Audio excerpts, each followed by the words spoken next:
अहनबदा Yamuna मरुइब update अमकंग लेपाकी मेरादगी लुखचगे हुन्नबगी महत ruling अमदी opposition अनिमकना Manipuri कन्ननब थौदांग लौमिन्नबना चुमगनी सही अमगा था अनि हेलब मणिपुर थोकलिब साथीरब कंगलुप अनिगी लान असि मणिपुरी लेंगा इचाउ चाउना लेना लोइसिनब होनब ngamdre लान असि लोइसिनब मणिपुर की चीफ मिनिस्टर न मंजिल थाना चोंथोक्तुन भारत की प्राइम मिनिस्टर नरेंद्र मोदी उनदुन वरी साबसु ngamdre प्राइम मिनिस्टर सो हन्न फावबु यंगबिदना वानिंग वाजु सिरिंग न सिजो हाइब मानबरोम द वा अमत ngang तुमिन सही अम हेन लाइथोकी मदुना मणिपुर की मियाम की मिहुत ओइरबे एमएलए अमदी मिनिस्टर सिंह न रूलिंग अमदी ऑपोजिशन हाइबदु खाइदना अमतो ओइना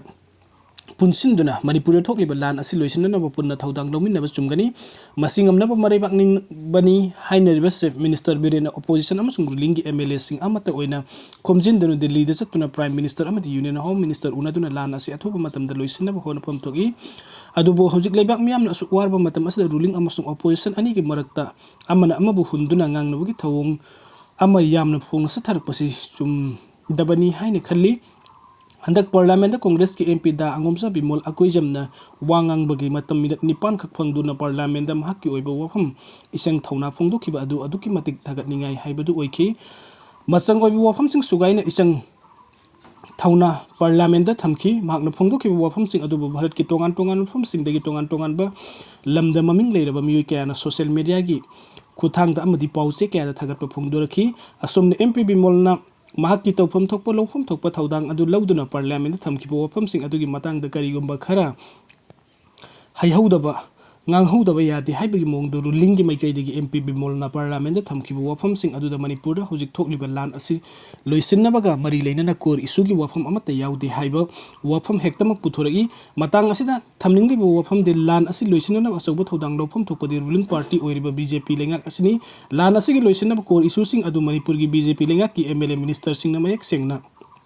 खंगलिबनी अदुबु अदुगुंबा मरु ओइबा कोर इशू सिंग अदु ngasi फावबा प्राइम मिनिस्टर अमदी यूनियन मिनिस्टर न सिंगबगी मफमदा सही अमा हेलबा फावबा मयक सेंगना खंगन बंगमदना लाखिबा नो हाइबदु कनागी मराल नो हाइबदु हंगजरगो पाउखुम पिफम थोकप्रा हाइना खली हौजिक मणिपुर थोकलिबा साथिरबा कंगलुप अनिगी लान असिदा मरी लेनना भारत लेंगाक लोफम थोकपा थौदांग सही अमा हेलबा फावबा लौबिदना लाखिबा अदुकी मतंगदा कांग्रेस की दाबी मोलना तेलबा मिनट निपान की मरुंग दो पार्लियामेंट थमखिबा वफम सिंग अदुदी अदुकी मतिक ममल यामलबा वफम सिंगने ngasi फावबदा मणिपुर सतखिबा राज्य सभा अमदी लोक सभा की एमपी अमतना मणिपुर की ओइरिबा फिवम की मतंगदा पार्लियामेंट मिफमदा सेंगना फोंगदोक पंगमखिद्रे अदुबो हौजिक अंगम एमपी थोरक्तुना ममा लेबाक मणिपुरी कन्ननब भारत लेंगा की संगजफम थोकपा मीटिंग अदु संगनब फोंदोखिबा हाइबसि मणिपुरी मियामना पुंगनमकना थागतफम थोकी हाइना खल्ली अदुबु मसिगे ओना तैनबदा मदु हैरमदे मदु तौदे नथैदुना वांगांगी हाइबरोमदा अमना मबु हुन्नबा अमदि नमथबगी मोंगदु चटपगी थौंग असिदि अमुक हन्ना तौदबना फगनी हाइना खली तसिंगबमकिदि मणिपुर थोकलिबा कंगलुप अनिगी ओइबा साथिरबा लान असिना मरम ओइदुना मियोय सनिगे कुनगा माथुइगी पुनसि लोइख्रबनी मियोय कुनसागु हुंदोय रोम हौजिक फावबदा थिबा खंगदना लेरिबनी अदुगा चिन कुकी नार्को टेररिस्टसिंग युमदि सिंग मंगा हेनबा मै थादोक्तुना मंगहनखिबा तनतना भारत की मचु अहुमगी फिराल फावबा चुराचंदपुर डीसी ऑफिस तगी सिंगथरगो कोंपाकना निखारगा मै थादुना मंगहनखिबनी असिगुंबा टेररिस्ट के थबक थोंग सिंग फोंगना सथरकलिबा असिगी मतंगदि रूलिंग बीजेपी की एमएलए अमदी मिनिस्टर सिंग ngasi फाव भारत लेंगा की लुसिंगबा सिंगी मफमदा खुदम संगम पीदुना मयक सेना खंगहन बंगमदे मसिंगमदबदगी भारत की प्राइम मिनिस्टर सही अमा हेला फावबदा मणिपुर की लान असि लोइसिनबगी मतंगदा सुपनगी सही अमा फाव बंगांगदना लेरखिबनी हाइबे याय अदुबु थेंगलबसु थेंगना प्राइम मिनिस्टर न हंदक लोक सभा मणिपुर की ओइबा वफम खरा फोंदोरखिबा अदुसु थागतनिंगाई ओइ अदुबु असुक कुइरबा मतम असिदा प्राइम मिनिस्टर न मणिपुरी कन्ननब लोकफम थोकपा थौदांग अदु लौदना लाखिबा करिगिनो हाइबगी मतंगदि रूलिंग बीजेपी की चीफ मिनिस्टर दगी हौरगा एमएलए सिंग अमदी मिनिस्टर सिंग न महकी मफमदा वही अमा फाव हाइजबा ngamdana yamna tona leirkhibani ngasi manipuri miyamna awabagi pakta irakna duna leibagum leirakpani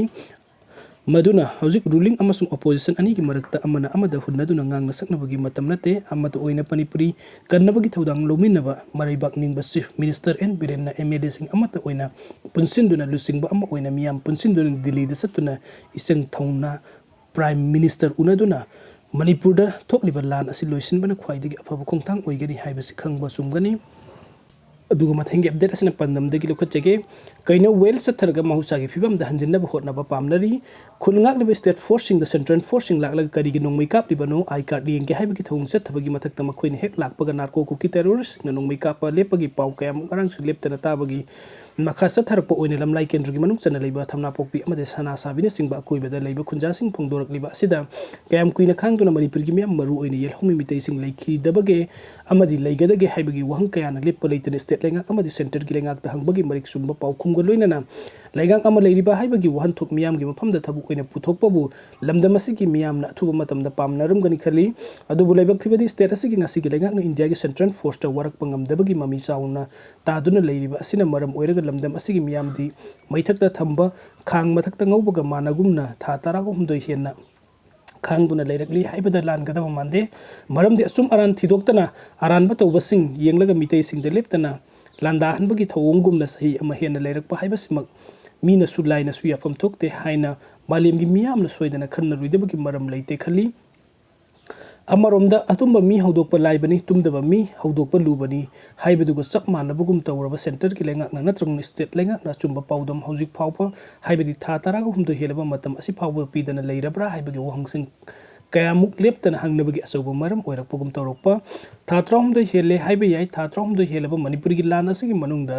India lengak ki chatna pathapna yadaba thabuk leptana satharuknabasu athingba piba amadi asumba wel chathadana makhatana kayam kuithana leikhigadabage haibasigi wahang lamdam asigi asumba pamba miyamna hanglakliba asi kayam kuina hangduna lehen khigadabage ngasigi Manipur gi lengakta makha chatharakpo oina lamdam asigi tongan tongan belu kayana minister sing amadi MLA sing mayumda khungjung singsinbagi thawung asi makhatana sathakhigadaba mali maramde tha trong to hena India gi Prime Minister na state asigi irang asigi maramda karigumbo wafam amata marik sumna phongdoktana leirakhraba matungda ngarang Rajya Sabha thamkiba warul kharduna hojik oiriba Manipur gi irang asi athubada loisinabagi poram kangba yaw dabana maram oiraga state asigi maru oina landaba yelhomi singi mafamdadi apenba oiram loikhali nakal amoromdana kanglon lanna sugi chanaron thugaiba sing serak pidana thamlibagi maram karigino haibasina lamdam asigi miyamgi pendabagi kholau eri aduga Kuki singbu warakpagi thabuk satha dana tawpham thoktaba thabuk tawriba khulnga lipan Harun Singh asigi mahutta Central Force amadi State Force na masagi mathau ningthina pangtho handriba asina maram India lengak na Manipur miyam da marik sumna khangan ba chumgadra khali maram aduna state lengak amadi central lengak na Manipur gi irang athubada loisinabagi thawrang paikhatpada kaino wel da sathabiduna lamdam asigi miyam khangna asengba wel chathaningi maduna trabadi state asda mahusagi phibam da jilhanbada thinthagada mali aduga ruibage update asna kangla paudigi khutchage tha traumdigi matungda Prime Minister Narendra Modi na wangangpa Manipur thokliba wathoki matangda Prime Minister na wafam amata phongdoktana leirkhibadagi Manipuri miyam khaktana tana leibak asigi miyamna karigi damakta tuminna leiribano wathok asida India government gi khut yaurabra haibagi singnabu hang kaya leiringi charakta ngarang Lok Sabha amasung Rajya Sabha gi apunba mifamna Manipuri wathoki matangda supnagi minute taruk wak ngangkhre Prime Minister na Manipur gi matangda wangangal kiba adu Lok Sabha gi President Drupadi Murmu na pikipa warul gi motion of thanks khanabagi paukhumda mahak Manipur gi wafam phongdorakibani Prime Minister Narendra Modi na Manipur gi hojik thokliba pamdaba thodokki sang hanthare mafam ayambada normal si leire lengak na tangdu leitaba hanjinaba leptana hotnari central amasung state government na mari leinaba stakeholders sing punna hotnabine duna tangdu leitaba hanjinaba hotnariba asida miyamna mating pangbiyu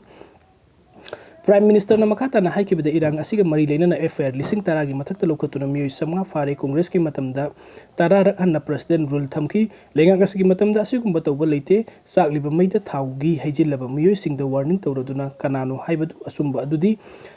matamna puraktuna khanglakani haibana singbu wafam sing phongdokhibani tha taraga humdoi phajilaklaba wathuk asigi matangda Prime Minister na sunatagi minute kuntraga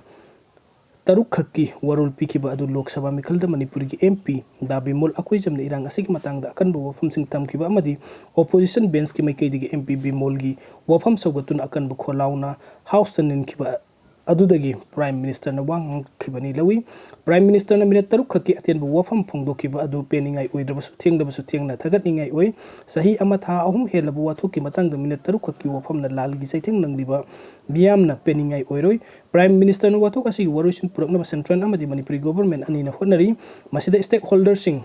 mateng pangbiyu haribasi haifam thokpaki haibani Prime Minister na wathok asigi warusin matau karamna purakadabage amadi lebak asigi apunba saktam thugairaga tongan lebak ama semna balandarakkiba singi mathakta karamba makhangi action lokhutkadage matau karamna tangdu leitaba purakadabage foreigner Kuki zone narco terrorist singna logi wangmada ngamkhai lansilaktuna drug lalonba umang koktoktuna popi thaba ano ba khulling khatuna area domination toba amadi miyam budrak kilangda thuanduna ꯇꯤꯟꯖꯪ ꯀꯩꯖꯪꯕ ꯑꯣꯏꯍꯜꯂꯛꯂꯤꯕ ꯑꯁꯤꯒꯤ ꯃꯊꯛꯇ ꯀꯔꯤ action ꯂꯧꯈꯠꯀꯗꯕꯒꯦ ꯍꯥꯏꯕ ꯋꯥꯐꯝꯁꯤꯡ ꯄꯜꯂꯝꯂꯕꯗꯤ ꯃꯅꯤꯄꯨꯔꯤ ꯃꯤꯌꯥꯝꯒꯤ ꯃꯐꯝꯗ ꯂꯩꯔꯛꯈꯤꯕ ꯆꯤꯡꯅꯕꯁꯤꯡ ꯀꯣꯛꯍꯟꯕ ꯉꯝꯕꯇ ꯅꯠꯇꯅ ꯃꯤꯌꯥꯝꯒꯤ ꯑꯄꯦꯟꯕ ꯑꯣꯏꯔꯝꯒꯅꯤ꯫ ꯋꯥꯊꯣꯛ ꯑꯁꯤꯒꯤ ꯋꯥꯔꯣꯏꯁꯤꯟ ꯄꯨꯔꯛꯄ ꯃꯇꯝꯗ ꯃꯅꯤꯄꯨꯔꯒꯤ ꯃꯍꯧꯁꯥꯗꯒꯤ ꯂꯩꯔꯛꯈꯤꯕ ꯑꯄꯨꯟꯕꯒꯤ ꯁꯛꯇꯝ ꯍꯤꯔꯝ ꯑꯃꯠꯇꯗ ꯑꯀꯥꯏꯕ ꯄꯤꯔꯣꯏ ꯍꯥꯏꯕ ꯋꯥꯍꯩ ꯄꯔꯦꯡ ꯑꯃꯇꯪ ꯐꯣꯡꯗꯣꯛꯂꯝꯕ ꯇꯥꯔꯕꯗꯤ ꯏꯔꯥꯡ ꯑꯁꯤ ꯅꯦꯝꯊꯅꯕ ꯍꯣꯠꯅꯕꯗ ꯆꯥꯎꯅ ꯃꯇꯦꯡ ꯑꯣꯏꯒꯅꯤ꯫ ꯑꯗꯨꯕꯨ ꯑꯃꯕꯨ ꯑꯣꯏꯔꯣ ꯄ꯭ꯔꯥꯏꯝ ꯃꯤꯅꯤꯁꯇꯔꯅ ꯆꯍꯤ ꯑꯃ ꯍꯦꯜꯂꯕ ꯋꯥꯊꯣꯛ ꯑꯁꯤꯒꯤ ꯃꯇꯥꯡꯗ ꯋꯥꯐꯝ ꯑꯃꯠꯇ ꯐꯣꯡꯗꯣꯔꯛꯇꯅ ꯂꯩꯔꯛꯈꯤꯕꯗꯨ ꯊꯦꯡꯂꯕꯁꯨ ꯊꯦꯡꯅ ꯋꯥ ꯉꯥꯡꯕ ꯍꯧꯔꯛꯈꯤꯕ ꯑꯁꯤꯅ ꯑꯊꯨꯕꯗ ꯋꯥꯔꯣꯏꯁꯤꯟ ꯄꯨꯔꯛꯅꯕ ꯍꯣꯠꯅꯔꯛꯀꯅꯤ ꯍꯥꯏꯕꯒꯤ ꯊꯥꯖꯕ ꯂꯩ꯫ ꯋꯥꯔꯣꯏꯁꯤꯟ ꯄꯨꯔꯛꯄ ꯃꯇꯝꯗ ꯃꯇꯧ ꯀꯔꯝꯅ ꯄꯨꯔꯛꯀꯗꯕꯒꯦ ꯍꯥꯏꯕꯒꯤ ꯃꯇꯥꯡꯗ ꯃꯤꯌꯥꯝꯅ ꯃꯤꯠ ꯅꯥꯀꯣꯡ ꯁꯤꯡꯅ ꯌꯦꯡꯕ ꯑꯃꯗꯤ ꯁꯦꯟꯅꯕ ꯃꯊꯧ ꯇꯥꯏ꯫ ꯋꯥꯔꯣꯏꯁꯤꯟ ꯄꯨꯔꯛꯅꯕ ꯍꯣꯠꯅꯕꯗ ꯏꯃꯤꯒ꯭ꯔꯦꯟꯠ, ꯃꯥꯏꯒ꯭ꯔꯦꯟꯠꯁꯤꯡ, ꯀꯨꯀꯤ, ꯖꯣꯁꯤꯡꯒꯤ ꯑꯄꯥꯝꯕ ꯁꯦꯄꯔꯦꯠ ꯑꯦꯗꯃꯤꯅꯤꯁꯇ꯭ꯔꯦꯁꯟ ꯅꯠꯇ꯭ꯔꯒꯅ ꯌꯨꯅꯤꯌꯟ ꯃꯤꯅꯤꯁꯇꯔꯒꯤ ꯋꯥꯐꯝ ꯂꯩꯔꯛꯄ ꯊꯣꯛꯂꯕꯗꯤ ꯋꯥꯊꯣꯛ ꯑꯁꯤꯒꯤ ꯋꯥꯔꯣꯏꯁꯤꯟ ꯄꯨꯔꯛꯄ ꯉꯝꯂꯣꯏ ꯍꯥꯏꯕꯁꯤꯅꯤ꯫ ꯑꯃꯔꯣꯝꯗ ꯀꯨꯀꯤꯁꯤꯡꯅ ꯃꯈꯣꯏꯒꯤ ꯂꯝꯅꯤ